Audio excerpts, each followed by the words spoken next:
Tiningnan ako ng biyenan kong lalaki ng diretso sa mata at sinabing dapat pangaraw akong magpasalamat dahil pinapaturog nila ako sa kanilang bodega. Karga-karga ko ang kanyang apo, ang sarili niyang kadugo, 8 buwang gulang na nakuha ang mga mata ng kanyang ama at ang matigas na ulo ko.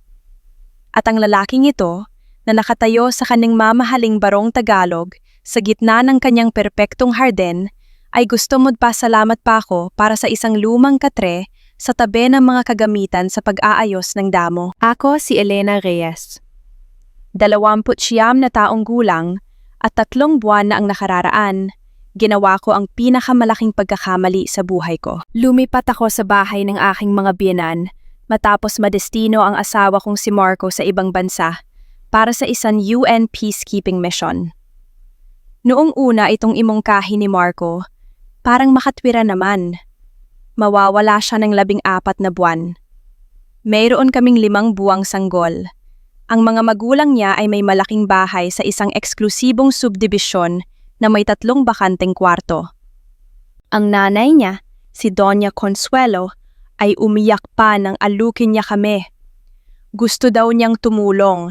Sabi niya, ang pamilya ay nagtutulungan. Ang hindi niya binanggit ay gagawin pala nila akong katulong na walang sweldo, shock absorber ng kanilang mga problema, at personal na ATM. Binitawan ko ang aming apartment para makatipid para sa aming sariling bahay balang araw. 2 taon na kaming kasal ni Marco at nagsisimula pa lang kaming makaipon. Meron kaming 2.5 milyong piso sa aming joint account. Sapat na pang down payment sa isang disenteng bahay pagbalik niya. Tapos lumipat ako sa mansyon ng mga Villafuerte. Alam niyo na ang itsura. May manalaking post sa harap na pampaganda lang. Isang driveway na paikot na dinesenyo para ipagyabang ang mga sasakyan. Ang klase ng bahay na sumisigaw ng mayaman kami habang bumubulong ng baon kami sa utang sa credit card. Pero mukhang impresibo sa labas. At natutunan ko na yun lang naman ang mahalaga sa mga Villafuerte, ang image. Ang unang linggo ay maayos. Ipinakita sa akin ni Doña Consuelo ang magandang guest room. Tinulungan ako ni Don Roberto sa mga gamit. Si Vanessa, ang ate ni Marco, ay nagdala pa ng pagkain. Akala ko naging masyado akong mapanghusga. Pagsapit ng 2 linggo, nagbago ang ihip ng hangin. Sinabi ni Doña Consuelo na ang guest room ay nakalaan pala para sa pagbisita ng kanyang kumare. Pwede ba daw akong lumipat muna sa espasyo sa taas ng garahe? Pansamantala lang naman daw. Ang espasyo ay isa palang bodega na puno ng alikabok, may lumang katre, at isang electric fan na halos hindi na umiikot. Sigurado akong mas mainit pa doon kaysa sa sauna tuwing tanghali. Pero sinabi ko sa sarili ko, pansamantala lang ito. Para sa pamilya. Tapos kinuha nila ang susi ng kotse ko. Sabi ni Doña Consuelo, delikado daw ang carnapping sa lugar. Hindi ko naman daw kailangang magmaneho dahil nandoon na lahat sa bahay. At ako naman, pagod sa pagpupuyat sa sanggol, ibinigay ko ang susi ko na parang tanga. Hindi na ako nakapag-drive sa loob ng 3 buwan. Wala rin akong access sa bank account namin. Nagawa ng paraan ni Don Roberto na maidagdag ang pangalan niya sa account at binibigyan na lang ako ng allowance na 2,000 piso kada linggo para sa akin at sa baby. Nakita niya na ba ang presyo ng gatas at diaper ngayon? Yung diaper na hindi nagbibigay ng rashes kay Baby Lily ay napakamahal. Halos wala nang natitira para sa pagkain ko. Nagsimula akong magpaliban ng kain para hindi magkulang ang anak ko. Pumayat ako ng husto. Ang cellphone ko, isinama na rin nila sa family plan para daw tipid. Ang hindi nila sinabi, nakikita nila ang lahat ng ginagawa ko. Isang beses na sinubukan kong mag-email kay Marco tungkol sa totoo, nakita ito ni Doña Consuelo sa computer at binura. Bilang parusa, pinagbawalan akong gumamit ng washing machine. 2 linggo akong naglalaban ng damit ng baby, gamit ang kamay. Parang nasa sinaunang panahon, hanggang sa magsugat at dumugo ang mga buko ng daliri ko. 2 linggo na ang nakararaan, napagpasyahan ni Don Roberto na kailangang linisin ang mga alulod ng bubong. At napagpasyahan niyang ako ang dapat gumawa nun. Ang eksaktong sinabi niya, kailangan kong paghirapan ang pagtira ko doon. Utang na loob ko raw sa kanila ang bubong sa aking ulo, kaya inakyat ko ang lumang hagdan. Nakaabot ako ng ilang talampakan nang biglang gumalaw ang hagdan. Kumapit ako sa yero, dumulas, at bumagsak ng masama ang kaliwang paa ko. Ang sakit ay parang tinuhog ng pako ang buto ko. Narinig ni Doña Consuelo ang sigaw ko. Tiningnan niya ang paa ko na namamaga na parang higanting suha at sinabihan lang akong, hiluting mo lang yan. Walang doktor, walang yelo. Huwag kang maarte, sabi niya. Kaya ika-ika akong kumilos. Sa loob ng 2 linggo, gumagawa ng gawaing bahay habang ang paa ko ay naningitim at naninilaw. Sa lahat ng ito, wala akong sinabihan. Ang tatay ko, si Tatay Kanor, ay mag-isang nagpalaki sa akin matapos kaming iwan ni nanay noong 7 akong taong gulang. Karpintero siya buong buhay niya. Gumagawa siya ng bahay, gumagawa ng gusali, at siya ang humubog sa akin. Tinuruan niya akong maging matatag, huwag hayaang apihin ni Numan.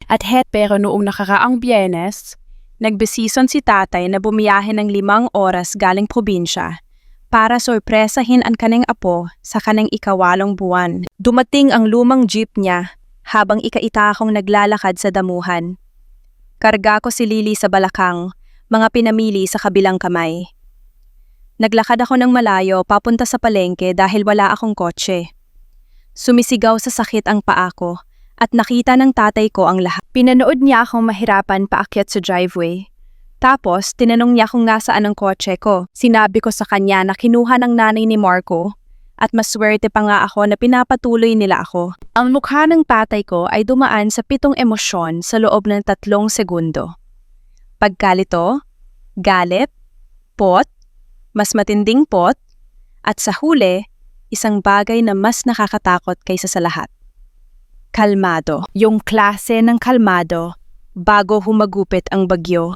Sakay, ayusin natin to. Hindi ko alam kung anong ibig niyang sabihin.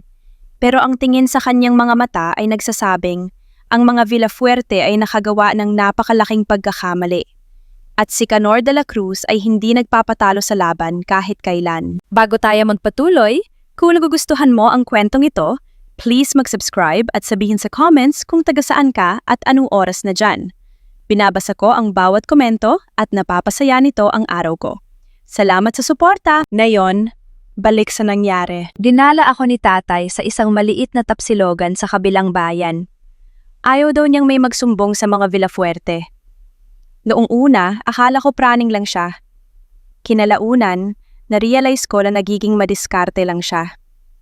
Lahat ng ginawa ni tatay mula sa sandaling iyon ay planado. Ang taong ito ay 35 taong naging leader sa unyon ng mga construction worker. Alam niya kung paano lumaban sa mga bully at ang mga Villafuerte, sabi niya habang humihigop ng kape, ay gumagawa ng isa sa mga pinakalumang panloloko. Sinabi ko sa kanya ang lahat ng gabing iyon. Bawat panghihiya, bawat pang-aabuso. Ang mga salita ay bumuhos parang tubig mula sa sirang tubo. Sinabi ko sa kanya ang tungkol kay Vanessa, ang ate ni Marco, na bumibisita halos araw-araw. Hindi para tumulong. Pumupunta siya para magsumbong sa nanay niya ng lahat ng mali na ginagawa ko. Hindi raw malinis ang mga plato. Masyado raw mainay ang baby. Hindi raw ako sapat na nagpapasalamat sa kabutihan ng pamilya nila. Nakinig si tatay ng walang imik. Nang sabihin ko sa kanya na binabasa ni Doña Consuelo ang mga email ko, namuti ang mga buko ng kamao niya. Nang banggitin ko ang hagdan, akala ko ibabaligtad niya ang mesa. Pero tumangulang siya at nagtanong ng isa, ano pa ang hindi mo sinasabi kay Marco? Doon ako humagulgol dahil wala akong nasabing kahit ano kay Marco. Tuwing video call, nasa kwarto ang mga magulang niya, nakikinig, nagbabantay. Kung susubukan kong mag-text ng totoo, tinitingnan nila ang phone ko. Putol ang koneksyon ko sa sarili kong asawa. Si Doña Consuelo pa ang tumatawag kay Marco. Nagkukwento kung gaano kaganda ang lahat, kung gaano ako kasaya. At si Marco, na nasa gitna ng misyon, at walang dahilan para magduda sa sariling magulang, ay naniwala. Nagtanong si tatay tungkol sa bank account. Sinabi ko na si Don Roberto na ang humahawak. Nakukuha ko lang ang 2,000 tuwing Lunes. Mumiti ang tatay ko noon. Hindi masayang ngiti.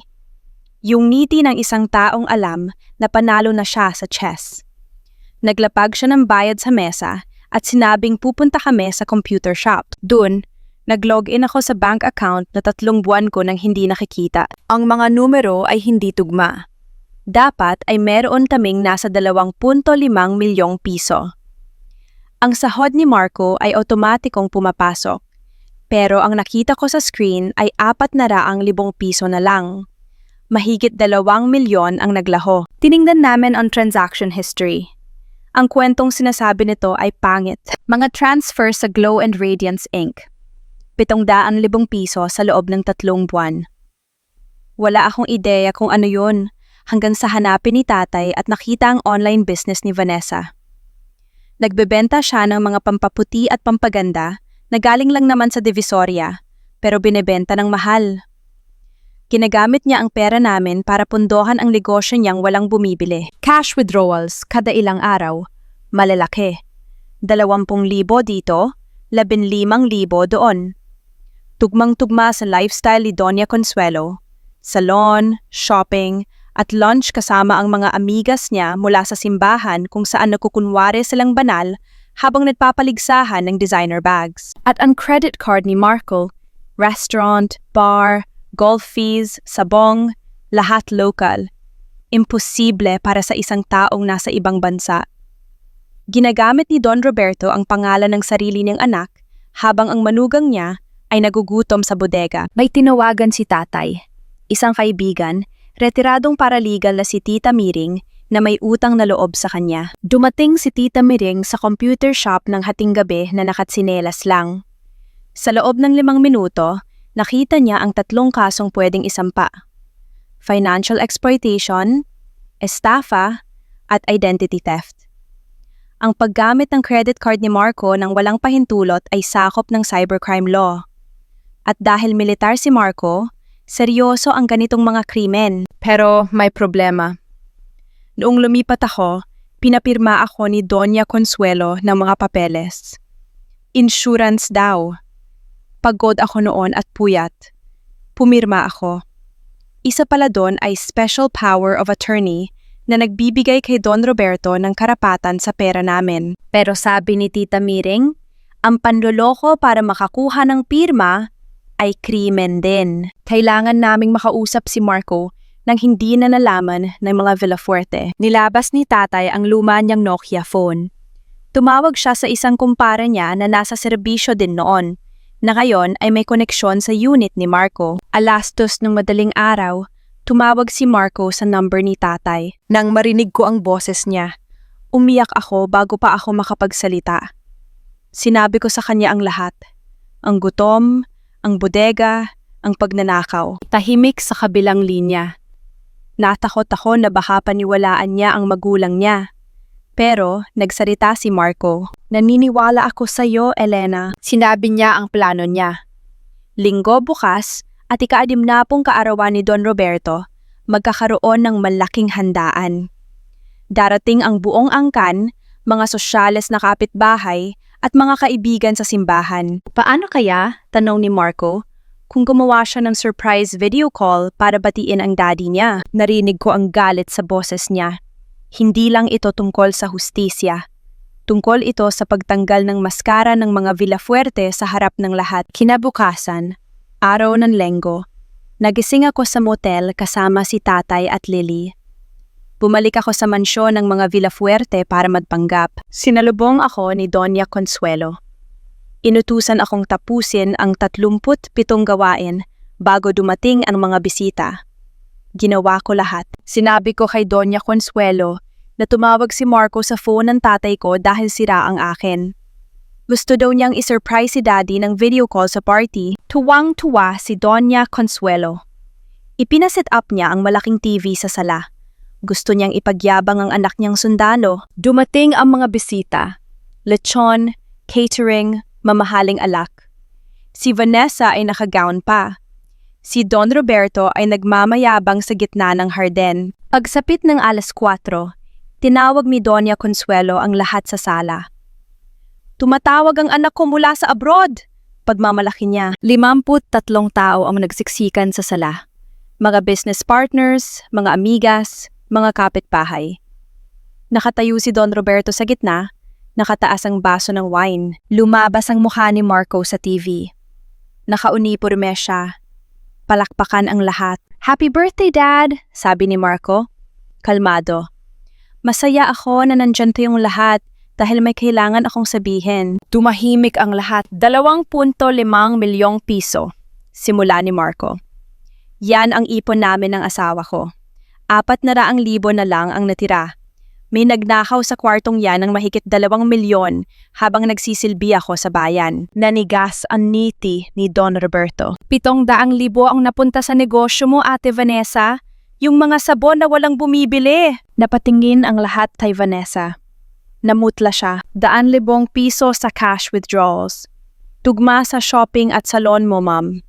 At sa mga lunch nyo ng mga kaibigan mo sa simbahan. Yumuko ang mga amigas. Hindi makatingin. "At ang credit card ko, Dad, ginagamit mo sa golf at inuman. Habang ang asawa ko at anak ko ay pinapakain nyo ng tira-tira at pinapatulog sa bodega." Nag-iba ang mukha ni Don Roberto. Mula sa yabang, naging takot. Sa sandaling iyon, tumunog ang doorbell. Si Tita Miring pala, kasama ang isang pulis at opisyal ng barangay. May dala silang imbitasyon para sa pagtatanong tungkol sa reklamong estafa at paglabag sa cybercrime law. Nagkagulo sa sala. Ang mga bisita, nagkanya-kanyang alibay para umalis. Ayaw madamay sa iskandalo. Huling nagsalita si Marco sa screen.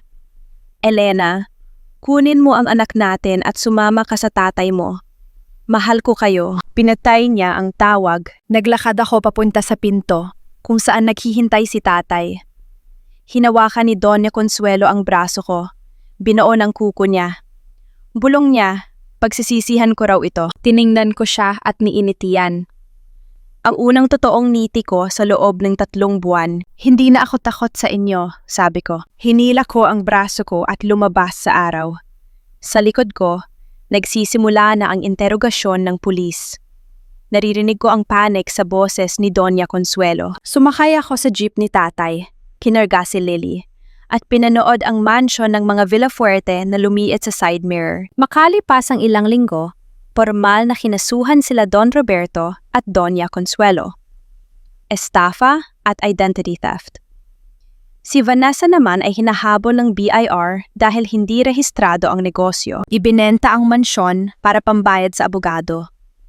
Dumaan ako minsan, puno na ng damo ang harden. Umuwi si Marco noong nakaraang buwan.